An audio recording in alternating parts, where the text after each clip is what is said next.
Rambler 3, an allegory on criticism. Horace. Undisappointed in designs, with native honours virtue shines, nor takes up power, nor lays it down, as giddy rabbles smile or frown. The task of an author is either to teach what is not known, or to recommend known truths by his manner of adorning them,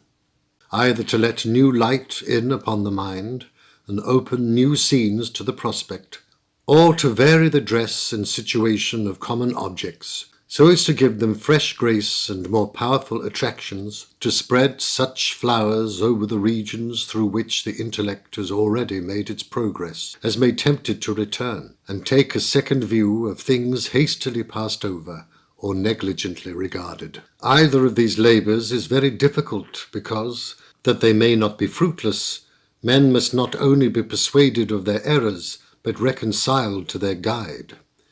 They must not only confess their ignorance, but, what is still less pleasing, must allow that he from whom they are to learn is more knowing than themselves. It might be imagined that such employment was in itself sufficiently irksome and hazardous, that none would be found so malevolent as wantonly to add weight to the stone of Sisyphus, and that few endeavours would be used to obstruct those advances to reputation which must be made at such an expense of time and thought,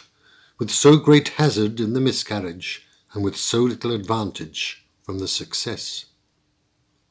Yet there is a certain race of men that either imagine it their duty, or make it their amusement, to hinder the reception of every work of learning or genius, who stand as sentinels in the avenues of fame, and value themselves upon giving ignorance and envy the first notice of a prey. To these men, who distinguish themselves by the appellation of critics, it is necessary for a new author to find some means of recommendation. It is probable that the most malignant of these persecutors might be somewhat softened, and prevailed on for a short time to remit their fury. Having for this purpose considered many expedients, I find in the records of ancient times that Argus was lulled by music, and Cerberus quieted with a sop, and am therefore inclined to believe that modern critics, who, if they have not the eyes, have the watchfulness of Argus, and can bark as loud as Cerberus, though perhaps they cannot bite with equal force, might be subdued by methods of the same kind. I have heard how some have been pacified with claret and a supper, and others laid asleep by the soft notes of flattery. Though the nature of my undertaking gives me sufficient reason to dread the united attacks of this virulent generation, yet I have not hitherto persuaded myself to take any measures for flight or treaty. For I am in doubt whether they can act against me by lawful authority, and suspect that they may have presumed upon a forged commission, styled themselves the ministers of criticism, without any authentic evidence of delegation, and uttered their own determinations as the decrees of a higher judicature. Criticism, from whom they derive their claim to decide the fate of writers, was the eldest daughter of labour and of truth. She was at her birth committed to the care of justice, and brought up by her in the palace of wisdom. Being soon distinguished by the celestials for her uncommon qualities, she was appointed the governess of fancy, and empowered to beat time to the chorus of the muses when they sung before the throne of Jupiter. When the muses condescended to visit this lower world, they came accompanied by criticism, to whom, upon her descent from her native regions, justice gave a sceptre, to be carried aloft in her right hand, one end of which was tinctured with ambrosia, and enwreathed with a golden foliage of amaranths and bays. The other end was encircled with cypress and poppies, and dipped in the waters of oblivion. In her left hand she bore an unextinguishable torch, manufactured by labour and lighted by truth, of which it was the particular quality immediately to show everything in its true form, however it might be disguised to common eyes. Whatever art could complicate, or folly could confound, was, upon the first gleam of the torch, exhibited in its distinct parts and original simplicity. It darted through the labyrinths of sophistry, and showed at once all the absurdities to which they served for refuge. It pierced through the robes which rhetoric often sold to falsehood, and detected the disproportion of parts which artificial veils had been contrived to cover.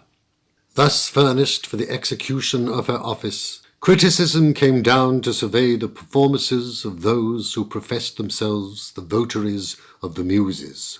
Whatever was brought before her should be held by the steady light of the torch of truth, and when her examination had convinced her that the laws of just writing had been observed, she touched it with the amaranthine end of the sceptre and consigned it over to immortality. But it more frequently happened that in the works which required her inspection there was some imposture attempted, that false colours were laboriously laid, that some secret inequality was found between the words and sentiments, or some dissimilitude of the ideas and the original objects, that incongruities were linked together, or that some parts were of no use but to enlarge the appearance of the whole, without contributing to its beauty, solidity, or usefulness. When such discoveries were made, and they were made whenever these faults were committed, criticism refused the touch which conferred the sanction of immortality, and when the errors were frequent and gross, reversed the sceptre, and let drops of lethe distill from the poppies and cypress a fatal mildew, which immediately began to waste the work away, till it was at last totally destroyed. There were some compositions brought to the test in which, when the strongest light was thrown upon them, their beauties and faults appeared to be so equally mingled that criticism stood with her sceptre poised in her hand, in doubt whether to shed lethe or ambrosia upon them. These at last increased to so great a number that she was weary of attending such doubtful claims, and, for fear of using improperly the sceptre of justice, referred the cause to be considered by time. The proceedings of time, though very dilatory, were, some few caprices excepted, conformable to justice, and many who thought themselves secure by a short forbearance have sunk under his scythe, as they were posting down with their volumes in triumph to futurity.